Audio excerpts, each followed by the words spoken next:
guys, today we're going to react to this, so let's go.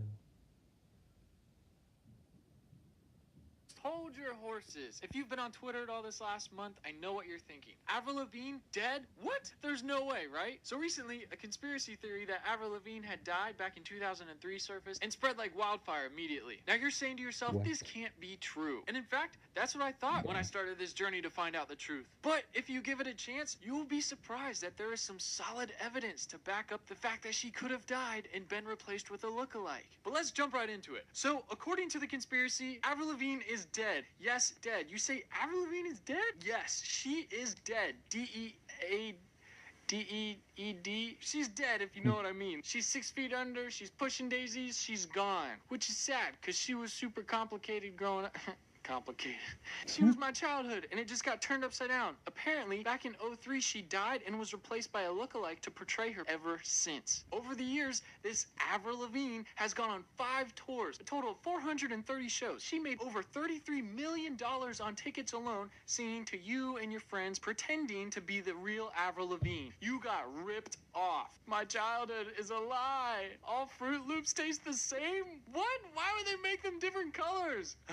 Nothing in life makes sense. I don't know who's behind this. The government, Illuminati, Donald Trump, who knows? It could be literally anyone. But what we need to do now is go look at it from the very beginning. When the real one was 16 years old, she signed a $1.25 million contract with L.A. Reid. Her first album, Let Go, exploded and sold 6 million copies, which shot her to stardom. She had such a quick entrance into all the fame and attention that came with being a rock star that she just did not know how to handle it, and it was honestly her least favorite part. So due to this, her record label went out and found a lookalike named Melissa Vandella, which they hired to portray Avril Lavigne for the press and the paparazzi and kind of handle some of the fame aspect of Avril's career just to take some of the stress off of her. In these clips, Avril's saying that it's literally her least favorite part, and in one, she describes her first encounter with the paparazzi where they ambushed her at a subway and her drummer kind of like, whoa, stepped in front of the camera and let her escape and saved her. Avril was just real hurt by it. It upset her. She felt violated. But Melissa and Avril Lavigne went on to become close friends, and in this picture, Avril actually wrote Melissa on her hand like she was some cool kid from MySpace back in the day, back when that was a cool thing, you know, it was hip, it was like, yo, what's up, I'm cool. And at one point they were both in the studio and they thought it would be funny to teach Melissa how to sing like Avril Lavigne, so she looked and sounded like her, but now, what if she could sing like her? So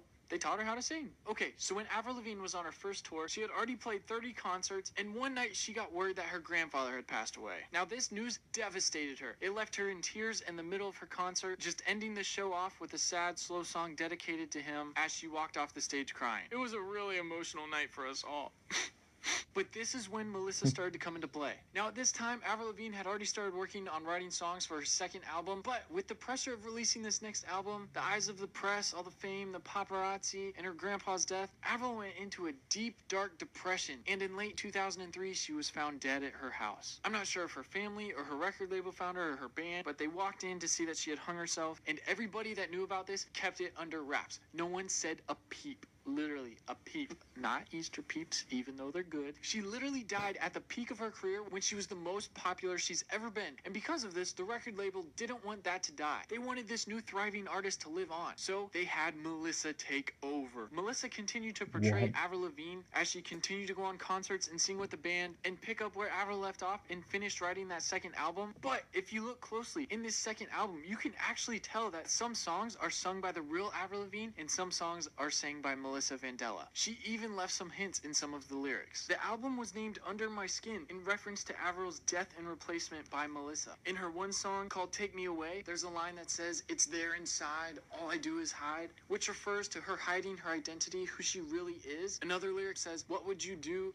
if you knew," which refers to her fans. What would they do? What would they do if they knew that it was not Avril Lavigne? And Slipped Away was supposedly written from Avril Lavigne about her grandpa, but was really written by Melissa in memory of Avril Lavigne. Here's to Never Growing Up. This is about how Avril Lavigne never got to grow up because she died at 19 years old. See, I never knew this. You never knew this. This puts a whole new perspective on our entirety of music through childhood. As Melissa began to impersonate Avril Lavigne full-time, she did a really good job at closely imitating her fashion, her singing style, but as the years progressed, I think it slowly began to sink in what she had really signed up for. Get this, she signed up to portray another person for the rest of her life. Can you imagine that? Getting paid to live another person's life? I mean, yeah, you get all the fame and fortune that comes with it, but at the same time, it's not you. You're hidden always. No one ever really knows the real you. This slowly began to sink in, and this made her reconsider the direction she was taking her character in. She slowly made the transition from the rock chick that we all knew and loved to this new frilly pop chick looking Avril Lavigne being portrayed today. The biggest changes came with her new album she released in 2007 with a really different look and style. As you can see, there's a huge difference here, going from pants, ties, and crop tops to pink hair, jewelry, and a bunch of makeup. Even the beats in her songs changed. The boom, cha, boom,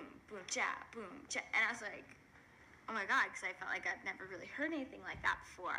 Her ideology of not selling sex, but rather her music changed. I'm just definitely not into, like, dressing up sexy and, like, selling sex. I'd rather, sell my music. She's literally saying that she's not about dressing up sexy or selling sex. She's rather about selling her music. And then we've got this down the road.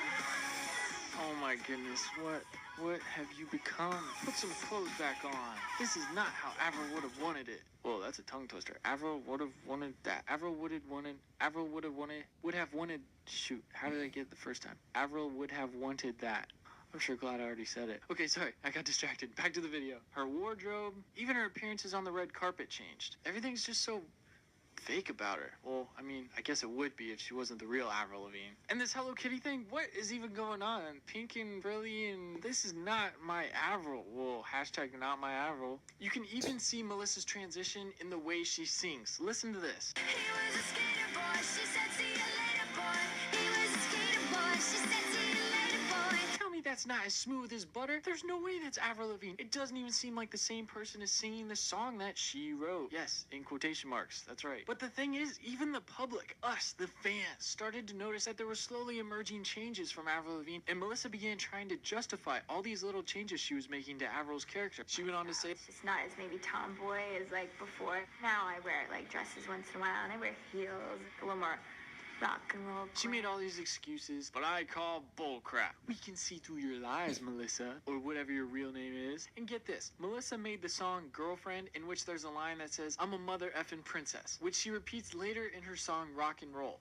In interviews, the real Avril Lavigne always referred to herself as a queen, or a scene queen. What is a princess to a queen? An heir. Melissa is the heir to Avril Lavigne's fame. It all makes sense. Avril Lavigne recently, or Melissa, just recently signed with BMG record company and just announced a new album and said it's a reflection of her journey over the last few years. At this point in her career, she wants to put some fresh energy around her. She feels like she's having somewhat of a rebirth in her life. What is this rebirth? Is this talking about you're gonna become Melissa full throttle? There were just little differences, and now it's like, what's gonna happen? Like, are you gonna go country and become Taylor Swift? Like, we don't know what to expect. This is all a lot to take in for like a diehard Avril fan since she first came out with Let Go. This is just like, oh, I'm just sitting back and taking all this in, and I'm like, I don't want to, though. Where's my Avril? I don't want her to be dead. But this is the truth of the matter. Weird stuff like this comes up, and you gotta deal with it. Because you know what? Illuminati, Area 51, aliens, the government, Donald Trump, everything exists in today's day and age, as well as Melissa Vandella portraying Avril Lavigne. So you know what? This is what we get. Over there deciding whether or not to start World War III, we've got an Avril Lavigne conspiracy on our hands. Would someone get serious about this and figure this out? We need to deep dive into this. Go back into the files, compare all the footage. Just can't come to fathom my whole childhood was a lie. And the Fruit Loops, why are they different colors? These are some of life's greatest mysteries that we may never know the answer to. But it's always fun to speculate and think of things to do for a rainy day. Like, who knows? I might become the next Avril conspiracy. Okay, I think I'm gonna find my doppelganger and then kill him. Well, not me, because that would be murder.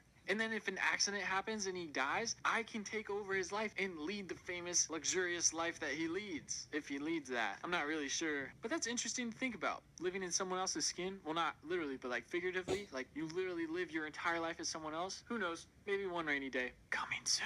No, but in all seriousness, it doesn't take too much Googling to figure out that this conspiracy is fake. It's just a hoax. Or does that mean that someone just did a really good job of covering it up? Think about it. If you had a conspiracy going on about something that you didn't want people to know about, you would tell them it's fake too. I don't know. Just food for thought. But that'll do it. Please stay safe. Drake is dead. Peace. Hey, I've been holding my